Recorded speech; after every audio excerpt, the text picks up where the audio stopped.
Hey, what's going on, guys? It's Gabe. It's Caleb. And you guys are listening to the 41st episode of the Positive Outlook podcast. And Caleb, what are we talking about today? Today we are talking about how to make a comeback. Yes, best comeback of the year. It's 2022. It's time to make some comebacks. 2021, 2020. They were some rough years. So now let's talk about making a comeback. Talking about we talked about in episode 39 how to get out of a funk. And now we're going to kind of talk about how to get back into your life. Yep. So kind of two separate topics there. But before we get into it, I wanted to say a lot of our listeners come from Apple Music. Like 25,000. Yeah, and so I wanted to shout out to them, say thank you guys for listening so much. But if you guys want to see some more exclusive content, that's what our YouTube is for.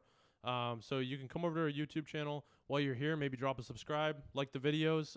But we do some vlogging here. We do some challenges here. So make sure to come check out our YouTube. If all things go according to plan as of this moment, we will have had a vlog drop yesterday.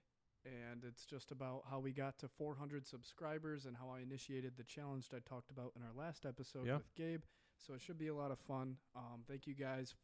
Make sure to like and subscribe if you're already on YouTube. But yeah, let's jump into it. Let's do it. Once again, thank you guys. Thank you all for 400 subscribers. That's incredible. We're almost to that halfway to 1,000, which is like our big milestone. We've been working towards that for a while, so almost to that big 5. Yep. That'll be exciting. So thank you guys. But yeah, let's get into it. This is going to be kind of a less structured video. It's going to be more free thought, more ideas that we kind of just wrote down. So do you want to start us off with something? Sure. All right. So, sorry, gotta clear my throat. Yeah, you're good. Just going crazy. So life has ups and downs. Be mindful that you're now on the up, but also be proud that you got through the low point. Yeah. So this is when you're right out of that funk, as we referenced. And a lot of people kind of underestimate how dangerous it is and how vulnerable you can be when you're right out of a funk. Yeah. It's kind of like you're driving through a storm and you're past like the worst part of the storm, but there's still a little bit of storm left, and all it takes is one tree to fall over and bam. Yep. So it's just kind of looking back, making sure you're proud of the steps that you took to get out of the funk, but you're very very careful and cautious as you're climbing out of the funk. Yeah. And one thing that is, I guess, kind of difficult to understand in those situations where you're either in a funk or you're kind of just in a situation in life where you're not happy with how things are going or where things are headed. But it's really important to remember that setbacks happen to everybody. Challenges happen to everybody. Even the most successful people in the world have to deal with challenges. But it doesn't make you feel so alone in it, you know? And it helps you understand that there's light on the other side. Every challenge you face, you can tackle and you can come out on the other side of. So that's really important to remember. What is one of your go-tos, so to speak, when you're first out of a funk? Like, what is your very first thing that you typically do? What do I do as in terms of to make myself happier, to feel like I'm in a routine, or what? Just anything. It can be, okay, I'm out of this funk. I'm feeling great. Let me talk to someone about it. Let me go to the gym. So mine I feel like it would be reading. Okay. Reading is one of those things that helps me a lot in my life, but I only do it when I'm doing well, if that makes sense. Interesting. It's very weird. So I know reading is very important because it helps you change your mindset and view your life in a different perspective. But I don't do it when I'm in my funk or when I'm feeling low. For some reason, I don't know why. As soon as I get out of it, I start reading again. But that's always like when I realize I'm starting to come out of something or overcome a challenge is when I start reading more. Gotcha. Yeah, it's really interesting. Yeah. What about you? Do you have one? Obviously, well, I'd say the gym because that's where my mind was just going. Yeah. But honestly, during funks, I go to the gym to try and help me get back out of it. So I guess podcasting. Yeah. I just makes me. I mean, regardless, we're here. We've been in funks on episodes. Yeah. But it's always really high energy episodes. Yeah. That's when you can tell we've just come out of a funk. Yeah, definitely. I like that. I like the podcast is definitely something that allows us to kind of yell at ourselves without actually yelling at ourselves, because we actually listen to what we say when we speak it, but not when we tell ourselves in our own heads. So I like that. But moving into the next one I want to talk about is when it comes to progression or recovery, whatever you're going through, there are no straight lines. Gotcha. So it is always, it's never, I don't want to say it's never going to be, so you guys lose hope, but it's very rarely that you put one foot in front of the other and that continues for 1,000 steps. You're going to fall down. You're going to take steps backwards. You're going to question if it's even possible for you to defeat this challenge. But at the end of the day, you have to remember that it's just not a straight line, Right. but it is a line, which means there's an end point. Yep. So taking the step, 3 steps today, 2 steps back tomorrow, you just got to make sure you get more progression than you do regression. Absolutely. And I think that's really important. And so relating this to just getting out of a funk, so you're on your journey, you're on a straight line, you hit that funk, so you kind of sidestep. Is this where you would say your favorite quote of busting a Yui? Obviously, you got blown out of the right direction of where you were facing, and so it's time to just turn around and get back to the point. Yeah, I don't think I've brought up bust a Yui for quite a while now on this podcast. So I guess I'll this is great for this episode. So basically, bust a Yui is in reference to a U-turn when you're driving. Say you miss your exit. Your GPS isn't going to yell at you and call you stupid and dumb for missing your turn. It's going to say, all right, we'll just at the next available spot make a U-turn. Yep. So we should do that in our own lives when it comes to following or chasing our own dreams and goals. Is if we pass or not pass, but miss an opportunity to go down the correct path we wanted, we can just turn around to the next available U-turn and then return back to our path. Just because we missed 1 or 2 chances to go after it doesn't mean we have to give up on it entirely. Yeah, and that was accidentally kind of my second point here, was just that now that the funk is over, you are able to refocus on your mission. Yeah. And so refocusing is busting that Yui. Yeah, definitely. And then I have a little side note here. Make sure not to dwell on the funk, but pull in inspiration from it. So a lot of people, especially us, you know, we're these positive icons or images, or we want to be. When we're in a funk, we get mad at ourselves. Yeah. Because we know better, or just for whatever reason. Yeah. And the point is, once you're out of that funk, there's no point in dwelling on it and being mad and upset that we got there, because life is full of ups and downs. Yeah. Everyone has downs. Yeah. Setbacks happen to everybody. Yep. They really do. And so I just wanted to put that side note in here. Maybe it's for me in the future when I'm climbing out of a funk. Yeah. But when you're like we were talking about, just refocus on your mission. Make sure you pull the lessons that you learned from your funk. Yeah. Well, that's definitely the thing, is it's only wasted time in a funk if you don't learn from it. And that's really important, is understanding that even if you're going through the worst time of your life, coming out on the other side of it was never a waste of time, because you have something to learn from it. 100%. So going into a point I wanted to bring up is cut yourself some slack, but don't let go of the rope. Yep. I like that a lot, because it reminds you that you still have to be caring of yourself. You have to love yourself. You can't kind of tell yourself every time you go after a challenge that it's do or die, because then you're going to psych yourself out and it's going to be too difficult. But you also can't just say, well, I'll get to this challenge one day, because then you're letting go of the rope, and you don't want to do that.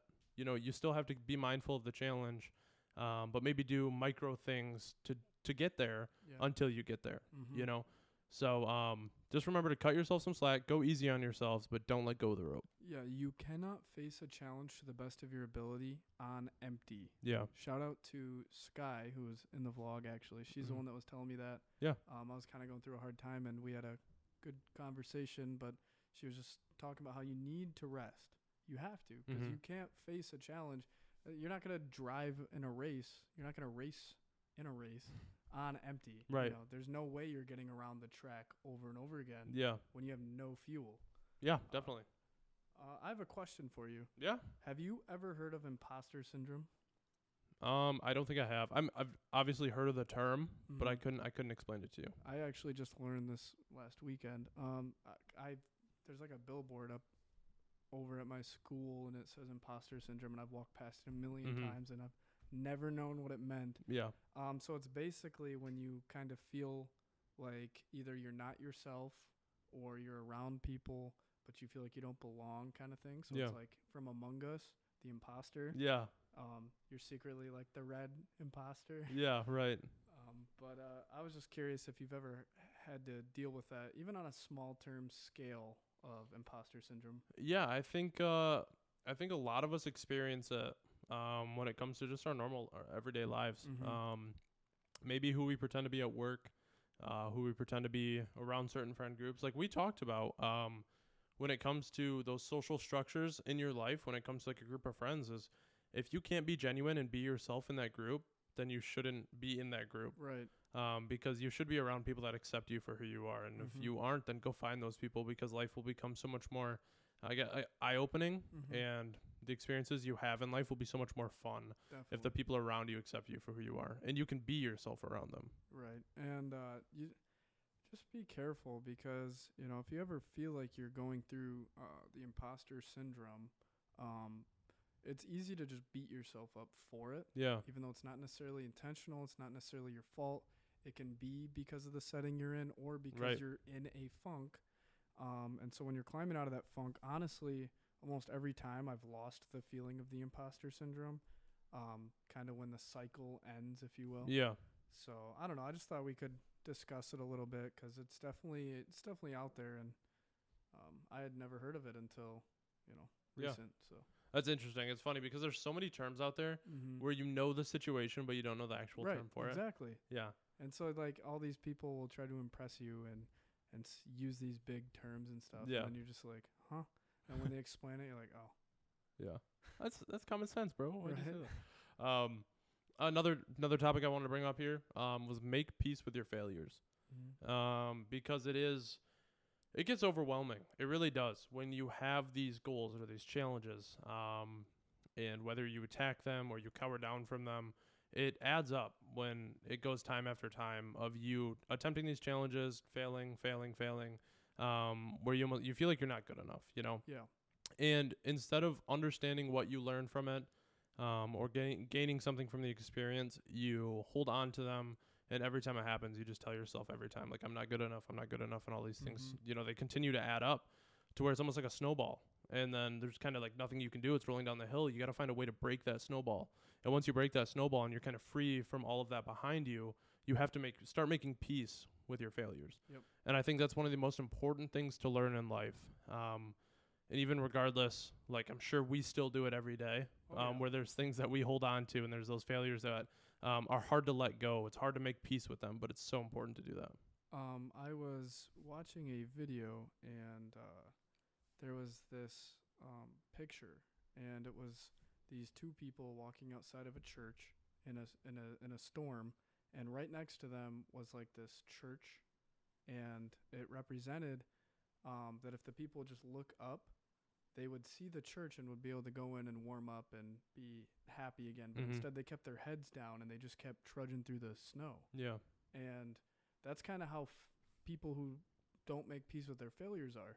Because if they're just moping and whether it's self-pity or beating themselves up or whatever it is, they're just keeping their heads down and they're just keep walking. If they would just look up around them, they have support systems. They have lessons to learn. They have so much more to accomplish. Remotivate yourself. Reignite that flame inside of you. Because you are going to make this the best comeback of all time. You're going to be Rocky in Rocky 2 if you've ever seen it. He finally beats Apollo Creed. Yeah, definitely. 2022 is the year. We are in January. Some unfortunate things have already happened this year, but that is no excuse to make it a bad year. Never is. This is going to be your year. I want you to grab life and make it yours. I guess in a PG way to say it. But yeah, this is your life. You are the author of your own book. So start writing the chapters how you want them to be. Yep, absolutely. Again, as always, if you need anything, please contact us. We've made some great friends through this whole process. Yeah. I think we've helped people out unless they lied to us. But it's a lot of fun. It feels good to hear you guys reaching out to us as well. So thank you guys for the crazy support, whether it's Apple Podcasts, Spotify, Apple Music, YouTube. I can just go on all day. It's truly great. Yeah, thank you guys so much. We do appreciate it. Do you have any other topics you want to bring up today? Anything else? I think we're good. Yeah, I think we're all set. I think we covered everything. Yeah. So thank you guys so much for listening. We do appreciate it. And I mean, we'll see you next Monday. Yeah. Let us know if you liked the episode. Drop a comment. Yep. Drop a comment. What's your favorite episode? Because we've had enough episodes. People have got to have a favorite. Yeah, we So- definitely do. We're almost to 50. Yeah.